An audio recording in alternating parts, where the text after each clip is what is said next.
Hello, everybody. Thank you, Microsoft, for inviting MEO empresas to be here today. You will be glad to know that I'm not here to sell anything. I'm going to talk about cybersecurity. I'm going to talk about AI, about this thin line that we have today between data and privacy, and how AI emerges as a guardian that protects this balance, but also as a force that challenges this balance and even reinvents the scope of what we think humans that we have control. So let's talk about cyber weapons, turbocharged, powered by AI.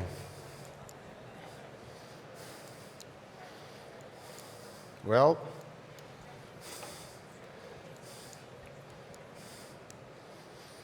okay, all cyber attacks that we see happen every day prove how vulnerable companies are, organizations are, in their core services, the utilities, and all the products that we today still take for granted. Life was good a few years ago. Criminals couldn't get their hands on the missiles, tanks, big guns, because the logistic was very difficult. But today, I can get digital access to big power. And I can do it from my sofa at home or from my desk at my office. And just like that, basic infrastructures can fall. And you see that ATMs stop giving money, computers stop working, communications fall. Well, not in Portugal with MEO empresas, but that's an example. So you get companies paralyzed because it's easy to criminals to get their hands on software, on data, and transform it in powerful weapons that can paralyze and stop organizations. And you know, all of us know that it's impossible to prevent this kind of attacks. Nevertheless, before and today, it's easier to mitigate and to control conventional cyber weapons. With AI, the challenge it's much bigger because even the core organizations, even the best of breed organizations are vulnerable to these attacks. So the impact, it's much bigger. Imagine an attack where I try to find a weakness, an open door in any kind of software, not from Microsoft, of course, and I bet all my chips in exploiting that weakness, in exploiting that open door. Imagine now the same attack, but with attackers can learn, can transform, can mitigate their own vulnerabilities in real time to prevent a counterattack from the companies that they are attacking. So AI gives the bad guys the power not only to know, but the power to do. As a criminal, I don't go to AI and ask information about ransomware. I go to AI and ask it to execute, to program, to manage, to mitigate my ransomware attack.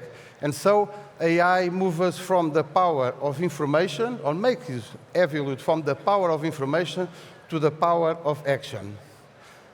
Anyone with just half of a brain, if it has well-defined goals, can benefit enormously from AI in any execution phase.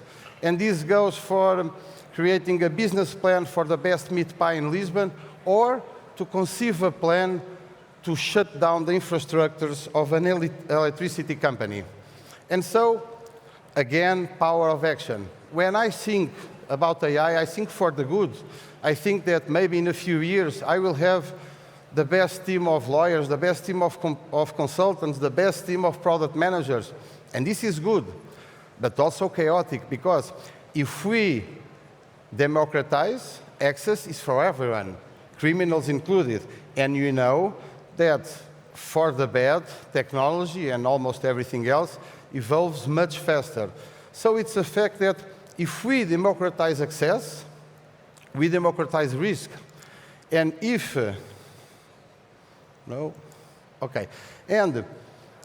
we democratize access with AI, the surface that I can attack is huge. Why would I attack an hospital if I can attack an entire healthcare system?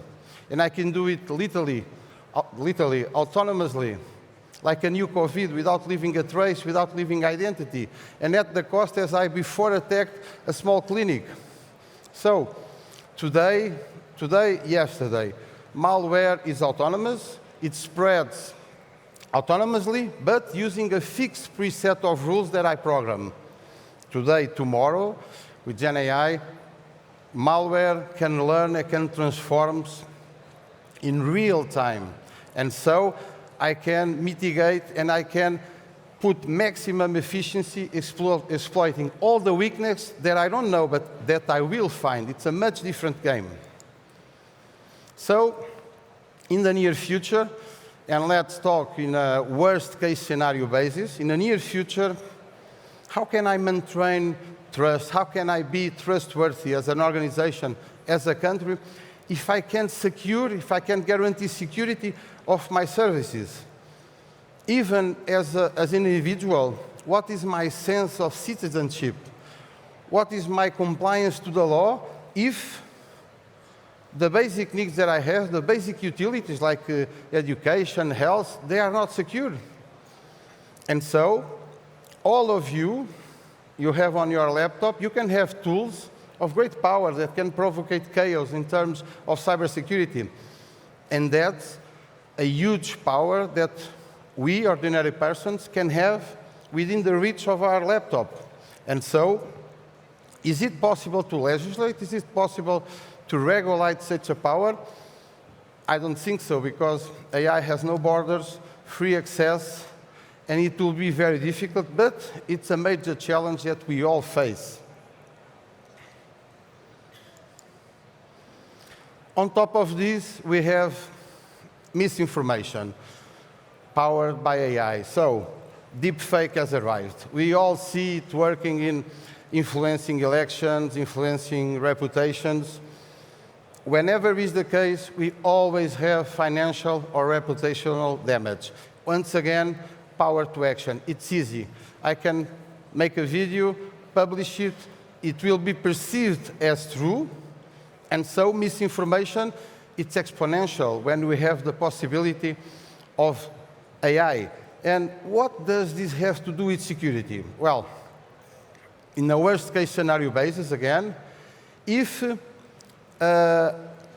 with AI we can question the foundations of our society, if it's possible, maybe trust will no longer exist as today. And if trust no longer exists as today, investment and development will drop. And so this is also an economic and a politics challenge that we all should address, because misinformation is a digital virus. It's something that puts in risk people, organizations, companies, and we know that AI models are not yet fully consolidated, but we know that they will be more powerful than today. The impact will be bigger. And so, maybe in the near future, we will not talk about cybersecurity, but only about security. Security of people, security of organizations, and security of countries. We know that AI is reshaping the landscape of cybersecurity. Attacks are faster, more difficult to detect, more difficult to mitigate. And so, before we needed a team of experienced hackers to perform an attack, today we need a laptop and 1 or 2 days. We don't need months. And so the question that I want to leave today is that, are we ready for, maybe in the near future, we have cybersecurity not only as a technology issue, but as a part of a social constant evolution? This is the question that I leave to you all.